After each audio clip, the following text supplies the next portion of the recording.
আসসালামু আলাইকুম, আমি ফারজানা ফ্রম জিতু মেকওভার্স। সবাই কেমন আছেন? আশা করি সবাই ভালো আছেন। আমি আলহামদুলিল্লাহ অনেক ভালো আছি। সাজতে এবং সাজাইতে খুবই ভালো লাগে, ড্রেস বানাতে যেমন ভালো লাগে সেরকম ড্রেস বানিয়ে দিতেও খুবই ভালো লাগে। তো আমার আজকের এই ছোট্ট কিউট কাস্টমারের সাজ, যেহেতু আমি এর আগে পিক দেখিয়েছি আপনাদের, চুল বাঁধা দেখাইছি, তারপর শাড়ি পরা দেখাইছি, কিন্তু সাজ কমপ্লিট করা দেখায় নাই। সবাই রিকোয়েস্ট করেছিলেন যে সাজ কেমন করে সাজিয়েছি। আসলে ভিডিও যেহেতু ছিল, যার কারণে আপনাদের মাঝে শেয়ার করা।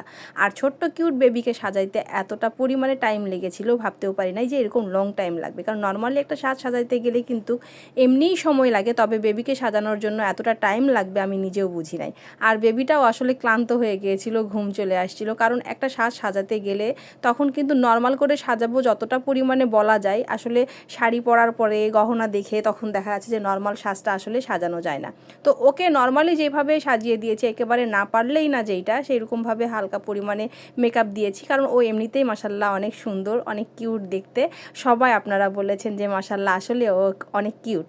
তো ফাইনালি দেখেন, আমি ওর ভুরুটা হালকা পরিমাণে, যেহেতু সাজবে আর সাজালে কিন্তু হালকা পরিমাণে ভুরু আর্ট না করলে, লিপস্টিক মেকআপ না দিলে ভালো লাগে না। তো যতটা পরিমাণে না পারলেই না, ঠিক ততটা পরিমাণে ওকে সাজিয়ে দিয়েছিলাম। আপনারা তো এর আগে ভিডিওতে পিক দেখেছেন, তারপর সাজের মানে চুল বাঁধা দেখেছেন, তখন তো সাজটা দেখতেই পেরেছেন। তারপরেও মনে করলাম যেহেতু রিকোয়েস্ট আছে আপনাদের, ভিডিওটা কিভাবে করেছি মানে সাজাইছি কিভাবে, সেটা আপনাদের মাঝে আজকে শেয়ার করা। তো চলুন তাহলে, আসলে ওকে যখন সাজানো হয়েছিল দেখেন, ও কিন্তু আমি এর আগে ভিডিওতে বলেছিলাম যে নর্মালি ও কিন্তু একেবারেই কথা বলে না, এত এত কম মানে এত চুপ থাকে, ও একটু পরিমাণেও হাসে না।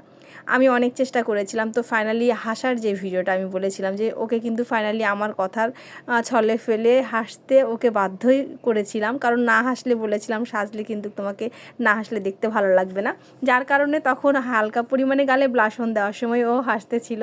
সেই ভিডিওটা আমি ক্যাপচার করে রেখেছি। কারণ এর আগে আমি বলেছিলাম চুল বাঁধার সময়, তারপরে শাড়ি পরার সময়, যে ও একেবারেই কথা বলে না, ও আমাকে মামনি বলে ডাকে, ওর মা নাই যেহেতু, আর বাবুর আব্বুর স্টুডেন্টের মেয়ে। তো সব কিছু মিলিয়ে ও আমাকে মামুনি বলে ডাকে। আর ওর আবদার ছিল, যখন ব্লাউজ বানিয়ে দিয়েছিলাম, বলেছিল মামুনি ব্লাউজ বানানো হলে তাহলে কিন্তু আমি তোমার কাছে গায়ে হলুদের দিন সাজবো।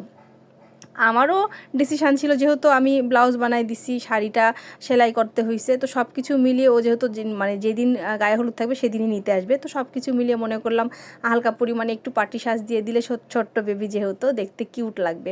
তো আসলে সাজতে গেলে দেখা যাচ্ছে যে যতটা পরিমাণে মনে করি যে আসলে যত কম করব ততটা পরিমাণে আসলে ভালো। আপনারা হয়তো বা অনেকেই বলেছেন যে আসলে এত ছোট বেবিকে না সাজালেও পারতেন, কিংবা মাথা বাঁধাটা এমন হয়েছিল কেন। কারণ আমার আগের দিন যেহেতু দোকানের ডেকোরেশন মানে চেঞ্জ করছি, সব জিনিসপত্র নামার পরে অনেক কিছু ফেলে দিতে হয়েছে, আর অনেক কিছু আবার